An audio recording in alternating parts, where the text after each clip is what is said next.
Well, good afternoon. This is Val Sauda, and we'll be talking about flipping a classroom in a course that I teach, Nursing 412, Community Health Nursing. As part of my processing for getting prepared for this presentation, I wanted to just look at a few things that I thought many of us may share, but definitely these are fears and ideas that I had prior to even starting this module training on flipping in the classroom. So the first one is that fear definitely plays an impact on what I was thinking. So the first thing is, will students appreciate or value the work that I put in to create the flipped classroom?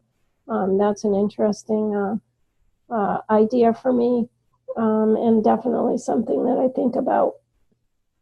Will I flip out trying to get a perfect product?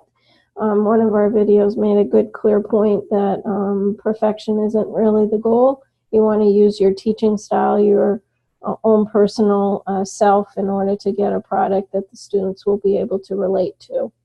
The next one, what am I thinking about when I want to flip a classroom?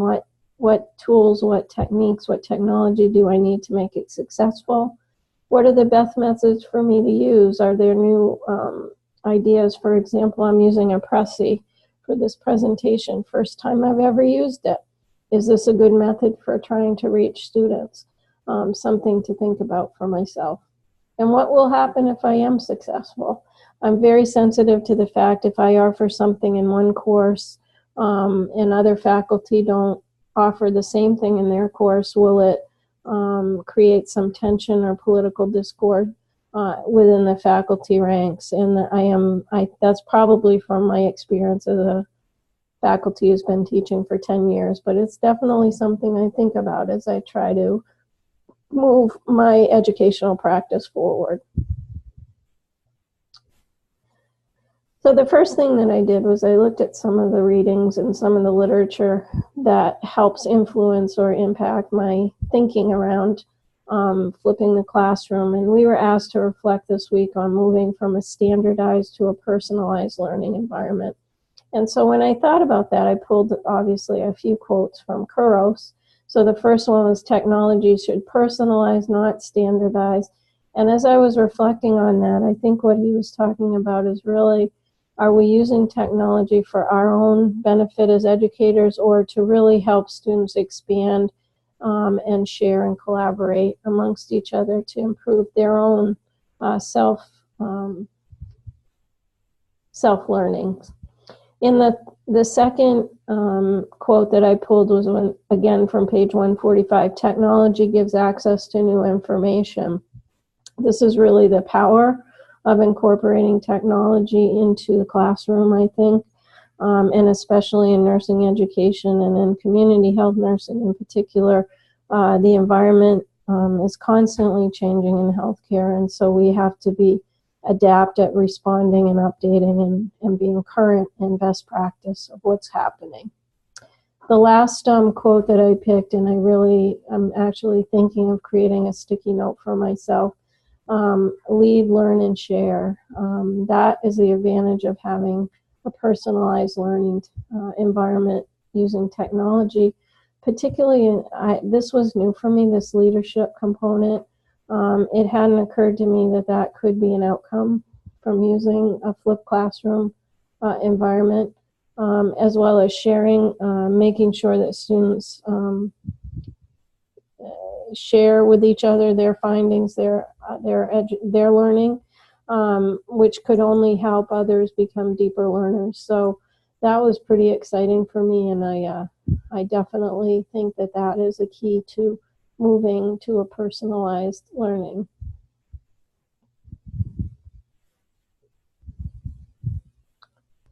The second thing that I looked at in this particular area of literature search was really an article by Rebecca Green and Moira Schlaret. Both of them are nurse educators in the south of the United States, and they were particularly interested in how students' perceptions of online learning was going to affect whether or not they had deep learning. So as I was reading this article, a couple things came out. It was a very small sample of 14 baccalaureate students at the freshman level. The second thing is the design was phenomenological, and they used particularly interested in students' perspectives, their perceptions, and how they perceived flipping a classroom environment. As was discovered in this research, many of the students had never had an experience with a flipped classroom, so this was all new for them too. But one of the concepts that I took away from this article that was really helpful to me is that the authors really focused from looking at a pedagogical approach, which is a very traditional lecture classroom, and how that may have, a flipped classroom may have moved students to more of a pedagogy approach, which was actually a new term for me, and it means self-determined learning, and that really resonated with me, so I will be taking that into my ideas as I move forward in my project. The project revealed a number of different themes. One was that students, even though they may not have liked the flipped classroom environment and weren't satisfied with that environment, they did move to some extent, regardless of their like or dislike, to a more pedagogical approach to their own learning. In addition, I think students did demonstrate that they did have some improvement in their learning, and that self-direction component was particularly useful in the areas of group work and staying in the classroom together to work on projects and case studies. The last piece that I think was probably the most powerful piece of this work was that it had always been known that students didn't always, nursing students in particular, didn't appreciate or value as much the online learning components of education today. And one of the pieces they discovered was that possibly that might be related to, in a face-to-face class, there's a lot of storytelling by the faculty who have experiences in the community or in the practice setting, and students miss that with flipped classroom learning. So at conclusion, the authors did suggest that incorporation of storytelling into a flipped classroom model might help engage students more heavily and more readily, and that would be more valuable to them and maybe increase satisfaction. They also suggested including more discussions, such as discussion board posts, where students had an opportunity to engage directly with the faculty. Could be very helpful. And then the third thing that they pointed out was really making sure that the process was reviewed and carefully planned in order to be as effective as possible. There is definitely more research needed in this area, particularly in nursing education, and the authors did identify that as part of their discussion.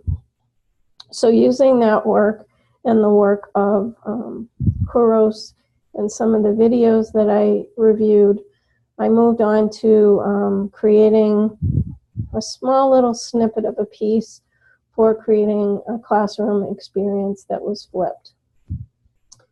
So in my course, I teach a little component in the class about how a nurse can use social media to engage in community health work. And the focus being on platforms such as Twitter, Facebook, LinkedIn, as ways to network, to deliver messaging, and to monitor health outcomes in the community across the world. So as part of that concept, I created this content map. And so as you look in the map, I took a first stab at learning outcomes. The first thing, to create a social media message for a health promotion topic. Second, collaborate with others in health promotion outreach. And third, present efforts on social media. So as part of that, the first thing that I wanted to identify was that they probably had some background in certain areas that are needed to be successful in this class. So the first thing is, they brought writing to the audience, skills, making sure that they're focused on the people that they're writing for or communicating with. They've had experience creating presentations. They have used health promotion theory before. And finally, at the senior level, they certainly have used group work and process.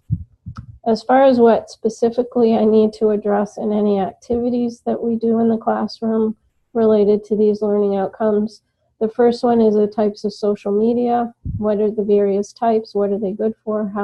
Which one would you leverage for what kind of outreach effort? The resources for social media, and possibly some exemplars of actual use of social media for health promotion so that the students can really see that this is a valid and valuable way to get health promotion messaging out. On this area, I did notice that we needed to do stuff in class. Very simply, I just brainstormed that possibly we could have a small group discussion around and have them self-select a topic of interest to them, particularly around a health promotion topic anywhere in the globe. The second one is to create small group work so they could do some in-class research and evidence-based work online to come up with a presentation that they actually, and a product that they can post on a social media platform of their choosing. So with all of this together, it seems like it might be a fairly helpful component to flipping my classroom. So just to deep dive a little bit more, prior practiced or exposed knowledge, again, I think I reinforced that these were senior nursing students in a 4-year baccalaureate program, so that they're at the end of their academic career in the university. So most of these principles they've already had exposure to or direct experience with, but the fourth one I just wanted to encourage and support was this concept of evidence-based practice and using and dissecting the resources that they have at their fingertips to really make sure that they follow the guidelines of best practice and evidence-based practice. So this particular knowledge base will be applied in a different way in this group work. So as I was thinking about how am I going to get them the information they need to be successful in the flipped classroom, so prior to coming to class, I was looking at having them do some article readings. 1 to 3 articles usually works for my particular student population.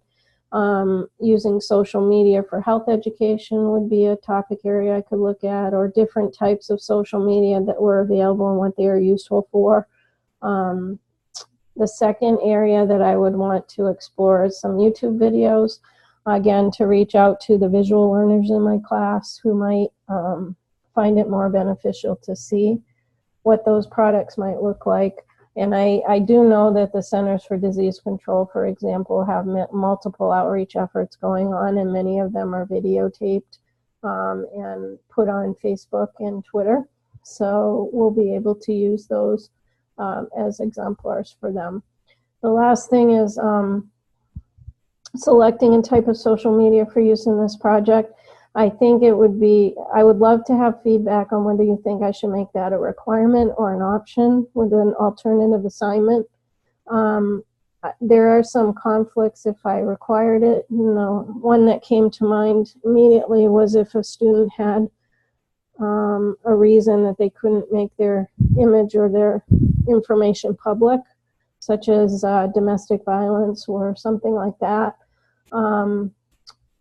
But I also know that most nurses today have to engage in or participate in social media for their employment. So I'd really love to hear what people think about that. But if I did have a student, I think, for an alternative assignment who couldn't use the public forum of social media, then maybe I could adapt that to our learning management system in some way, and they could publish on our internal learning management system, either through a chat or a blog or something like that. So that's my thought in that area, but I'd love to hear if anybody has any Any thoughts about that? So that's the anticipated project that I'm thinking of flipping.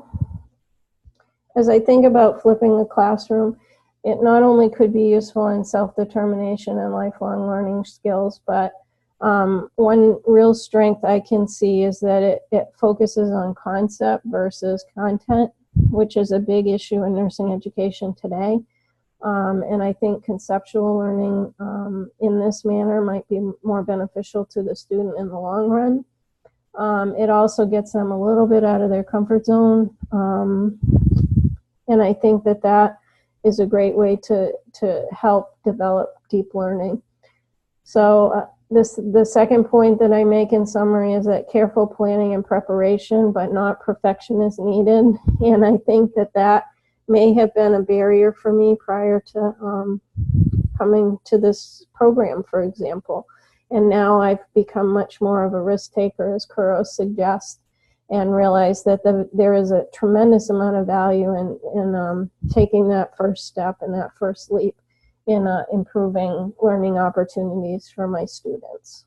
So thank you so much. I hope everybody has a good afternoon, and I look forward to hearing your comments.